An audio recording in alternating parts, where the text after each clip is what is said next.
na fara kuma alhamdulillah yanzu muna cikin waƙar kuma muka koma acting daga nan kuma muka koma shirye-shiryen barkwanci da gashi nan dai duk dai wata harka da take cikin Kannywood ba wanda ba ma tabawa daga cikin ta. Ba ku dumo a ciki ba. Kenan yanzu ka kai kimanin shekaru nawa kana waka?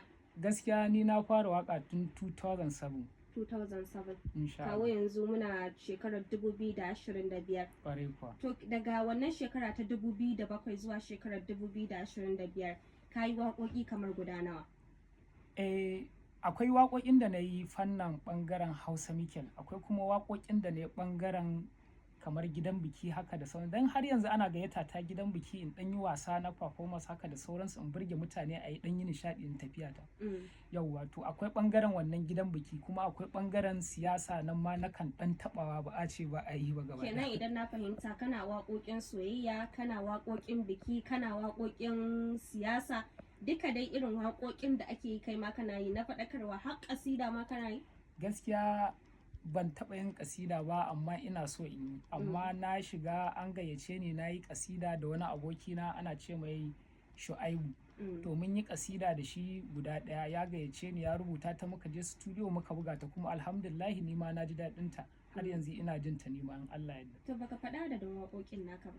Adadin waƙoƙina gaskiya a yanzu waƙoƙina za su kai kamar guda 43 zuwa da 5 domin akwai wasu a studio ban cire ba.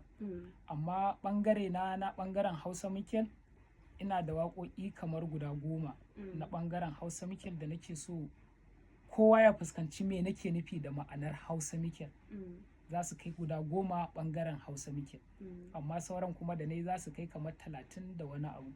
A iya tsawon waɗannan shekaru daga shekarar 2007 zuwa shekarar 2025 shekaru ne da suka kusan tasamma 10 ko ƙasa da haka. Gaskiya sun To kuma mutane za su ce a iya waɗannan shekarun kayi waƙoƙi kusan 40. Ni a tunanina zan ji ka ce kamar kayi waƙoƙi 50, 100, 200 sai na ji ka faɗo kaɗan. Me yasa ba ka yin waƙoƙi da yawa? Yawwa, alhamdulillah tun da na fara waƙoƙi gaskiya abin da ya sa ba na waƙoƙi da yawa shine ita waƙa duk lokacin da na yi waƙa ina son ta shekara 100 ma ana jinta. Ba kawai in yi waƙa kawai da yayinta ya zo ya gama wucewa an daina jinta. Yawa ya gama wucewa.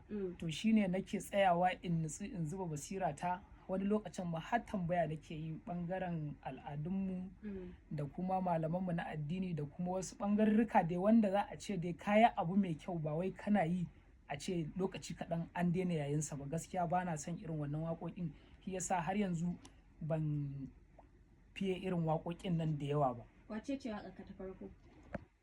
Waƙata ta farko gaskiya na yi ta ne ga wani mai gidanmu, babanmu, yayanmu kuma ɗan kasuwa wanda ake kiran shi da suna Bashir Ciyaman Leader. Gaskiya shi kamar uba ne a wajena kuma ɗan kasuwa ne. A kansa na fara yin waƙa ta ɓangaren wannan kenan kasuwancinsa. Kasuwanci kenan za a iya cewa waƙarka ta farko ka fara yin ta ne ta ɓangaren kasuwanci. To za ka ɗan iya rera mana wani abu daga cikin waƙar ko da kaɗan ne? Zan iya kawo miki kamar baitin waƙar da na ce ɗan kasuwa na gari mai alkhairi abun fahari mun gaida Bashir Leader Ciyaman Ego Abdu zan fama. Wannan waƙar ita ce gaskiya wacce na fara yi a rayuwata kenan. To mawaƙa da dama zaka ji a duk lokacin da suka fara waƙa, yanzu misali kamar ni idan suna na Humaira daga zarar na fara waƙa sai in koma Home Baby. Yawanci to mawaƙa zaka ga suna sauya suna. Ga sunaye nan da yawa amma kai me yasa ka zaɓi ka sawa kanka suna Michael? Gaskiya abin da yasa na zaɓi in sawa kaina Hausa Michael dan a kodayaushe ana kirana da Hausa Michael ina jin daɗi. Domin menene kai in ka ji an ce Hausa to kai dai za ka ce ba za ka ce me ake nufi da Hausa ba domin kai Bahaushe kana magana da Hausa kuma aka ce maka Hausa a ƙarshe kuma sai aka ce maka Hausa Mikel a ƙarshe sai aka sa maka kai Mikel. To in ka tsaya ka nutsu za ka ga a'a waye ma Mikel.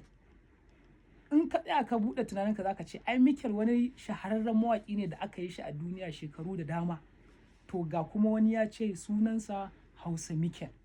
To kaga akwai alamar tambaya a nan, yana da kyau mutane su biyo mu a sannu domin To amma in tambaye ka, akwai mawaka da dama a duniya. Mu fara maka da mawakan Najeriya. Mawakan Najeriya musamman na kudanci sukan yi kokari su ga sun gina kansu ba tare da sun kwaikwayon wani ba. Sannan idan kai duba da irin mawaka na kasashen waje, mawaka ne da suke kwaikwayon iya al'adarsu ba wai wata al'ada ko kuma wata ƙasa ba. Yanzu misali a irin mawakan da suke tasowa na ƙasashen waje, Indiya wace ce, ba za ka taɓa jin an ce ga wani mawaki a ƙasar kaza ya kwaikwayi wani ɗan Najeriya ko ɗan wata ƙasa ta Afirka, ba sa yi. Amma ku me yasa kuke yi? Yawwa, alhamdulillah. Ni abin da na ɗauki wannan, a koda yaushe za ka ga akwai wanda yake ɗan burge ka a wani al'amura nasa, musamman ma mu mawaƙa. Za ki ga kowanne da wanda yake burge shi a harkar waƙa. To abin da ya sa mutanenmu muke kasancewa da wannan sunan mu ɗan ɗauka mu ce mu fake da wani, wasu suna ɗauka ne suna yin amfani da wannan sunan domin su yi suna. Gaskiya. Kai baka so kai suna? Abin da ya sa Mikel suna ne wanda ko a yanzu za a iya sa mutum shi. Mutum wa? Mutum amma ba musulmi ba. To ai shi suna laƙabi ne da ake wa mutane. Ai misali yanzu kawai kai dan musulmi. Yes. Kowa ya san kai musulmi, Bashir sunanka. Yes. Kawai sai a ji a ɗauko suna a ce yau ka koma Joseph. Kowa ya ji wannan sunan ya san kai ba musulmi bane. To dan me yasa kuma zaka ce kuma za a iya ɗaukowa a saka wani suna? Yauwa, abin da yasa na faɗa haka shine shi suna ba zai nuna directly kai kana kwaikwayon wane ba. Kwaikwayonsa kake yi. To naji ina kwaikwayonsa, amma kuma in kika shiga cikin waƙoƙina da nake yi da kuma yanayin abubuwan da nake, sunan na ɗauka da kuma yanayin rawar da yake, domin rawarsa babu wacce ba zan miki ba. To yanzu misali in tambaye ka, wani abu kake so ka cimma da irin waɗannan ɗabi'u nasa da ka ɗauka shi Michael Jackson, da kuma irin rawar da kake yi? Gaskiya Michael Jackson a yanzu in na ce miki burin da nake so in ci akan wannan waƙa ta da nake ta Hausa Michael, gaskiya burin yana da girma. Domin in aka ce Michael Jackson kamar ana nufin duniyar mawaƙa kenan. Kowanne mawaƙi yana respecting ɗinsa sosai, kuma da ka an ce Michael dole ya tsaya ya ja baya.